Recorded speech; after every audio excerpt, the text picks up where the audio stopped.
It's like a little cupcake on my head. It's a head cake. Amazing. Thank you.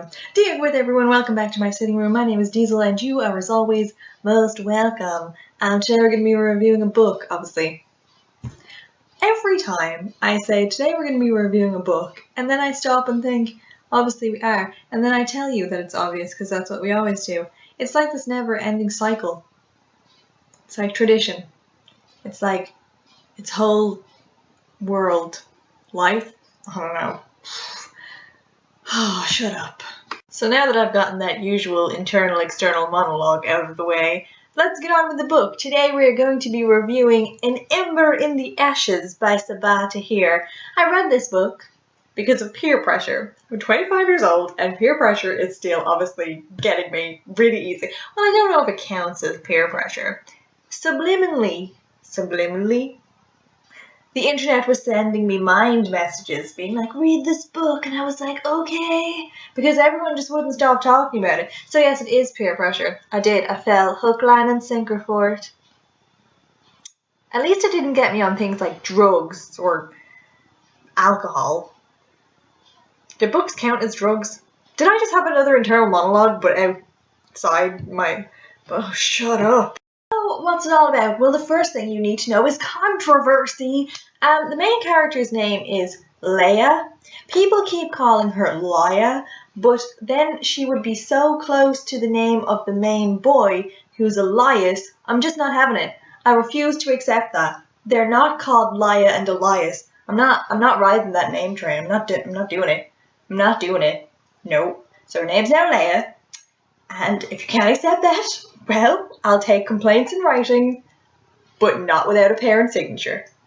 So, the book follows the life of Leia, who lives under the marital empire, which is an empire where any act of defiance is met with execution. If you don't vow your body and blood and basically soul to the empire, you risk the execution of you, your loved ones, and really everything you hold dear. Because we all know the best way to inspire extreme loyalty is to threaten to kill everyone that that person loves. It works every time. After the death of her parents and oldest sister, Leia has been living with her brother and her grandparents in the back streets of a very poor area in the Empire. They don't go against the Empire, they don't stand up against it because they know really well, out of everyone that lives around them, what happens to people when they do defy the Empire. That is, you know, not standing up against the Empire until Leia's brother gets arrested for treason. Obviously, Leia doesn't want to leave her brother to die, so she goes to the people she thinks will be best able to help her, a rebel group organization who are hell-bent on tearing the Empire down. Help comes at a price. In order for the rebels to rescue Leia's brother, she must also give them something of her own, and that's herself. She will be sent into the Empire's biggest, greatest military academy to spy from within. It should be noted that this military academy is the place where they train the type of people that came to arrest Leia's family. So, you know, not dangerous at all. And it is here in the academy that Leia meets Elias, the academy's greatest, finest soldier, and secretly the most unwilling of them all.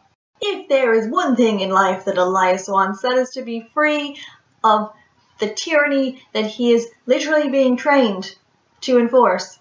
And soon he and Leia realize that their destinies are very much intermingled, and the choices they make are going to decide the fate of the Empire itself. So let's do some thoughts and feelings and emotions. Peer pressure worked really well this time. Thank you, peer pressure stuff.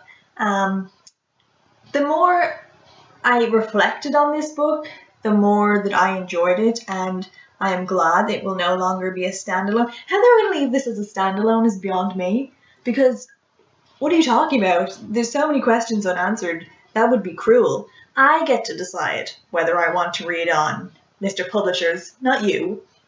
Okay? Okay? Okay. Let me see. First of all, we need to talk about Elias. Actually, first thing I need to tell you is this book is a dual told story. Half of it is told by Leia, half of it is told by Elias, and they each get like a chapter. And they're very different characters, so it's not hard to tell who you're reading and all. But I loved Elias. I loved him, and let me tell you, there's just something about Elias that made me want to like mother him, like to, you know, he would go to school and he would come home and I would have his like lunch on the table and he just needed to be mothered. And his story is just so tragic. Don't get me wrong, Leia's story immensely also tragic. Like possibly, actually they're both quite intense. But there was just something. Do you know what it was? Do you know what it was? If you've been here a while, you'll know that I have a issue with a lot of YA male characters. They're all very one-dimensional. They're just there to be the hot boy who's kind of moody. They all look the same. They're most of the time complete douchebags who get with the girl anyway. It's weird. But Elias had like life and breath and soul all to himself. And he wasn't a typical YA boy. He had like a really well thought out past and his whole storyline was immensely detailed and oh, it was just so cool. And the fact that he lived a separate life to Leia really made me just more intrigued. I enjoyed Elias's story slightly more than I did with Leia's, but they were still both really good.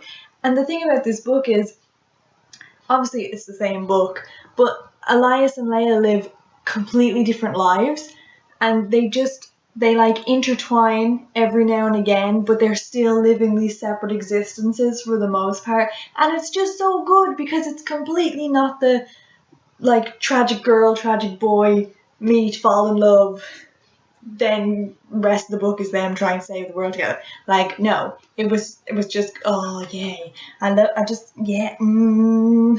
So enjoyed it. Can't even be coherent. Typical. The secondary characters in this book are also so freaking good. The commandant, or is that what is the command? You know the one. Maybe you don't, but the one is horrifying. Oh my god. And the fact that they call her Sir, I don't know what it was about that, but it just kind of instilled extra fear in me because she's a woman and they're calling her Sir, and it was weird. And like, oh, Elias's whole like friend group, they're so cool. I just love them all. And obviously, Leia's time in the castle, the characters are so good that she meets. Is it a castle? The academy. And it was Hogwarts for military. No. And just like all the rebel characters and stuff. They were so good. And all the secondary characters had like well thought out lives and stuff. I just loved it. And the intertwining stories between the secondary characters and the main, oh my god. Yes. Just yes. I literally have no idea why you guys keep coming back here because I'm obviously so coherent in all of my thoughts. I have a total of one complaint of this book.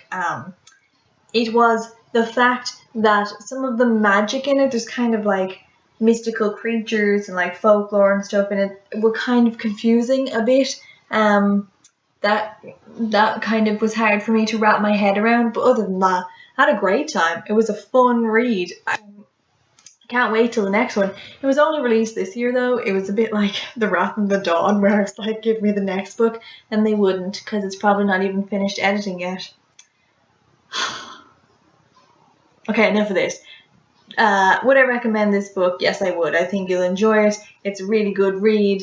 At first, when I first read it, I thought this was not worth the hype, but the more that I reflected on it, it was. I enjoyed it. Like, I enjoyed it and I thought it wasn't worth the hype, but then when I was thinking about it, I was like, that was actually a good book. I really did like that. It probably was worth the hype. Will I be continuing on with the next series? Absolutely.